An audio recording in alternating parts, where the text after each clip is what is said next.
Podcast com o pai Alexandre. Não, pode ser. Mas você sabia que eu vou lhe contar uma história? Meu pai, hoje dentro do axé, dentro do candomblé, qual que é a responsabilidade da hierarquia? Aonde começa o candomblé? Das passagens do Abiã para o Iaô e até chegar o Aialorixá ou o Babalorixá? Tá. Obrigado pela pergunta. Tudo começa com abianato. Todos nós fomos abiã um dia, entendeu? Ser abiã, às vezes as pessoas acham assim, abiã é escravo de casa de candomblé. Não é. Eu fui abiã. E um dos maiores prazeres da minha vida foi ser abiã. Né? Porque a gente, quando é abiã, a gente não tem muita responsabilidade de estar ali todos os dias. Às vezes tem pessoas na casa que tem esse fato de estar ali todos os dias. Mas a gente não, como abiã, nós não somos Iaô. Mas para quem ama o orixá, sendo abiã ou não, a pessoa vai querer estar ali participando das coisas, né? Porque tudo começa com abiã. A louça é lavada pelo abiã, a panela é lavada pelo abiã, a roupa vai Iaô, vai abiã. Tudo começa com abiã, entendeu? Assim, a varrer uma casa é o abiã. E assim, ó, não só o abiã, porque eu sou babalorixá hoje e eu varro minha casa. Aonde eu for, eu varro a casa onde eu estiver. Porque faz parte da onde a gente chegar, a gente suar um pouquinho, né? Pra aprender. Porque o candomblé é um poço sem fim, né? É um poço que não tem fim. Quanto mais a gente aprende, mais vem aprendizado, a gente ensina e a gente está aprendendo de novo. Então, o abiã, primeiro começa pelo abiã. O abiã, ele chega na roça, depois do jogo de búzios, tirebó, faz obi. Isso é o abiã, dentro de uma casa de axé. Ou até bori, tem abiã que faz bori. E aí depois, a pessoa parte do lado da iniciação. A pessoa vai ser iniciada no orixá. Quando a pessoa é iniciada no orixá, né, a pessoa vai passar o quê? 21 dias recolhido no rondeme, que é o roncó. Foi, morreu agora. Você vê, rapaz. E aí a pessoa vai passar os 21 dias no roncó. Ali a pessoa vai aprender a rezar. Ali a pessoa vai aprender a reza da maionga. Da maionga não, de um tó, né? Tem casas que é da maionga. A gente vai aprender ali dentro a reza do AG1, a reza do amanhecer, a reza do entardecer. O roncó serve para isso. O roncó é o útero da casa de candomblé. Entendeu? Por causa de quê? Porque ali que todo mundo nasce. Todo mundo passa por ali. Quem não passou pelo rondeme, não passou pelo roncó, não fez santo. Então, é feito o Iaô, né? Depois dos 21 dias de orixá, depois de ter queimado o Efum 7 dias, ou depois de Orô, depois de Bori, depois de Perfuré, depois de Ibocé. Eu não vou falar tudo porque senão vai ficar muito, muito comprido, tá? Aí depois chega o quê? A obrigação de um ano. Depois de um ano, o Iaô, ele tem que fazer suas obrigações de um ano. Né? Ele iniciou a obrigação de um ano. Depois da obrigação de um ano, a obrigação de 3 anos. Depois da de 3, tem casas que toma 5, tá? Aqui em casa a gente não dá a obrigação de 5. A obrigação aqui em casa é feitura 1, 3 e os 7 anos, tá?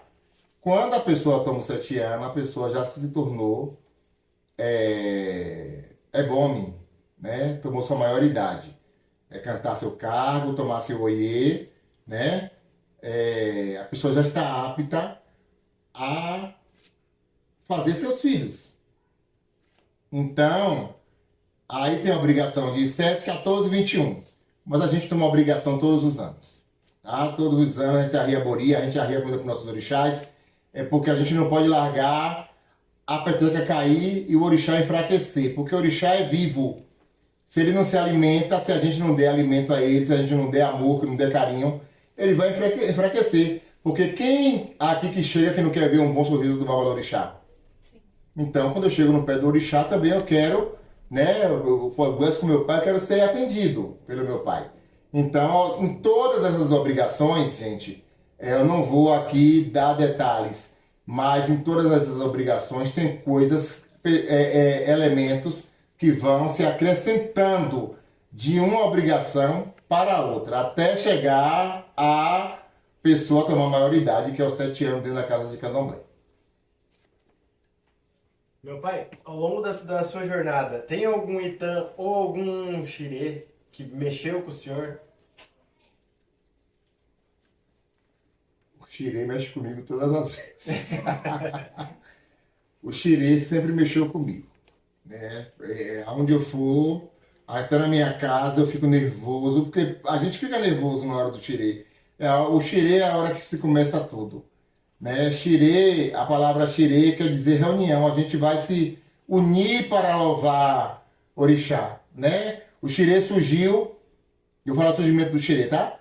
O xirê surgiu quando os povos da África vieram da África para o Brasil, escravizados, e eles lá nas aldeias nos engenhos, né? Ali não tinha só o povo da nação de Queto. Ali tinha pessoal do Efon, do Queto, do Jeje, do Angola, entendeu? Aí eles começaram a fazer o quê? Xirê. O que é xirê? Reunir. Vamos reunir. Aí cada um cantava um pouquinho. Aí surgiu o xirê. Entendeu? Porque em África não tem xirê, no Brasil tem xirê. Então, esse ato da gente levar 1 hora e 30 minutos reverenciando os nossos orixás, os nossos deuses, é porque a gente aqui no Brasil foi preciso manter essa forma do xirê para que a gente não se perca. É tanto que a gente é Queto, Nagô, e cultua orixás de Angola, então a gente precisa nesse caminho saber que a gente aprendeu. Alguém passou por ali e nos trouxe aquele saber. Entendeu? E sobre Itã, assim, é uma pergunta muito complexa, tá? E falar de Itã. Porque quando a gente fala de Itã, a gente não pode afirmar o que foi verdade ou o que foi mentira, tá? Eu conheci um senhor na Bahia que ele falava de uma forma muito simples, que é a forma mais que eu quero que as pessoas aqui entendam, tá? A gente faz orixá, a gente não faz Itã. Porque Itã, cada um conta um Itã diferente, entendeu? Se você hoje for parar e analisar o contexto do livro, tem um livro de Itã, não vou falar o nome, não precisa falar o nome, tá? Tá. É assim, ó, você sai do candomblé horrorizado. Entendeu? Então, o Itã que eu tenho, mas eu quero dizer um Itã muito bonito, tá? Porque pra mim é Itã. Quando foi que eu tive depressão, eu fiquei muito depressivo, fiquei ruim um pouco da cabeça, porque eu tenho alma. Pai de santo envelhece, pai de santo morre, pai de santo sofre, pai de santo precisa amar, pai de santo precisa curtir, pai de santo precisa tudo. Eu também sou um ser humano, eu também tenho alma. E eu tive um probleminha, né? E fiquei muito ruim. Mas eu posso dizer do Itã. Esse Itã eu vou falar para vocês. Aonde meu orixá, fui tomar um bori, renovar, né, as forças. E meu orixá respondeu e meu orixá mandou um recado. Então, para mim, isso é Itã. Ele falou que naquele ano eu iria conhecer o inferno. Ele falou assim mesmo. Eu cheguei aqui, eu falava para todo mundo, ele falou isso, não falava? Ele falou isso. E eu falei assim, meu Deus do céu, o que será que vai acontecer? E assim, aí aconteceu de tudo. Amizades, eu não passei na peneira não, ficaram poucas, porque são as verdadeiras. Então, o que o orixá queria me dar como recado, quando eu iria conhecer o inferno, porque eu falava para essas pessoas, para mim isso é Itã, tá? Que eu amava elas. Eu lhe amo, eu te adoro. de Oxalá, o Xoguian, ele falou, você vai conhecer assim, assim, assim o coração do ser humano. E eu conheci. Foi péssimo, porque eu não aceitava as pessoas que eu achava que eram meus amigos ou minhas amigas, que foram as pessoas que me apunhalaram pelas costas. E que até hoje sai por aí ainda falando, dizendo que eu não falo a verdade. Mas eu sou um homem que eu tenho memória. E quem tem sua memória escreve. Esse sou eu. Eu sou de Oxoguian e com força, de verdade. Axé. O que é o candomblé, o que é o axé para o senhor, em 2 palavras? Tá, em primeiro lugar, o axé para mim é tudo.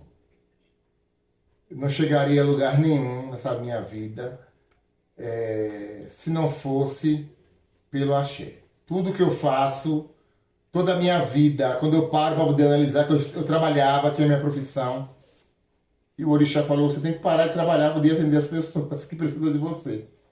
Então, aí começa o sofrimento, entendeu? Porque eu falei assim, como é que eu vou parar de trabalhar que vai me sustentar? Né? E por muito tempo, vocês sabem que eu passei aqui, ou no outro lugar onde eu morei, que eu falo, gente, me ajuda com a cesta básica. Mas o orixá foi fazendo o quê? Ele foi moldando tudo isso, entendeu? O orixá foi trazendo pessoas aonde hoje, assim, eu me sinto feliz.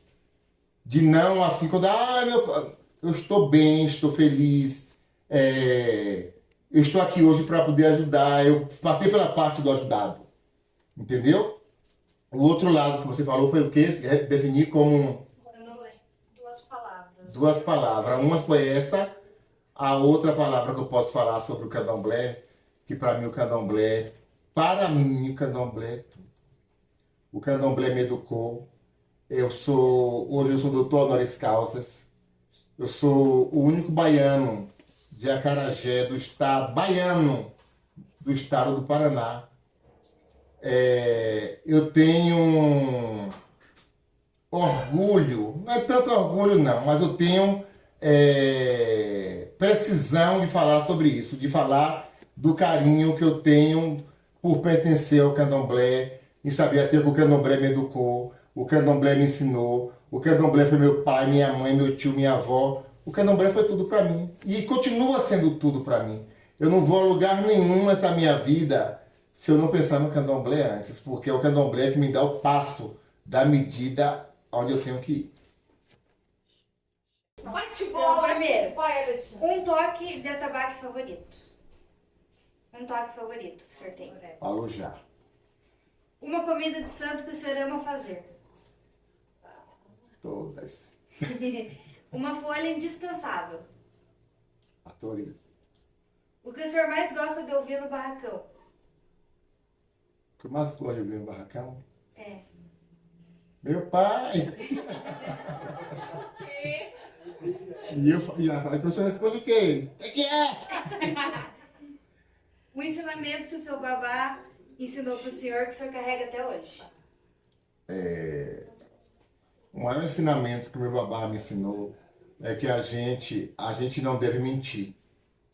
Quando a gente é do orixá, a gente tem que ser firme, nós temos que ser honesto, temos que ser palavras firmes, porque, assim, ó, meu pai falava assim pra mim, no dia que você mentir, e seu orixá, ele concordar com a sua mentira, ele vai estar mentindo junto com você. Então eu digo, porque eu vejo por aí hoje, quando eu me iniciei, a coisa era diferente. A gente tinha muito amor, muito carinho, tinha provas, né? A gente vai fazer orixá, a gente tem juramento. Esse juramento ali você vai falar no pé do orixá, não vou mais mentir, eu não posso mentir. Eu vejo assim, as pessoas mentem hoje, e até o próprio orixá mente junto com a pessoa. Então mente o orixá e mente a pessoa. A gente não pode confiar nem em cré, nem em lé. Agora a última, ser pai de santo é? Ser babalorixá, ser pai de santo é uma dádiva, é uma alegria. Às vezes a gente se surpreende muito, muito, muito com palavras que o orixá traz pra gente. A gente pode estar na Bahia, né, que é a minha terra, assim, eu já fui, graças a Deus, tive essa oportunidade de fazer um jogo com uma pessoa, estava lá, a pessoa falou, nossa, você está aqui do meu lado. Então, eu agradeço muito a força dos orixás, dos nossos ancestrais, a força dos caboclos, de tudo que emana em nossa religião. Porque parece, eu falo para as pessoas assim, a gente aqui não é mágica, mas tem coisas que aparecem que foi mágico. E esse ser mágico tem um nome, orixá.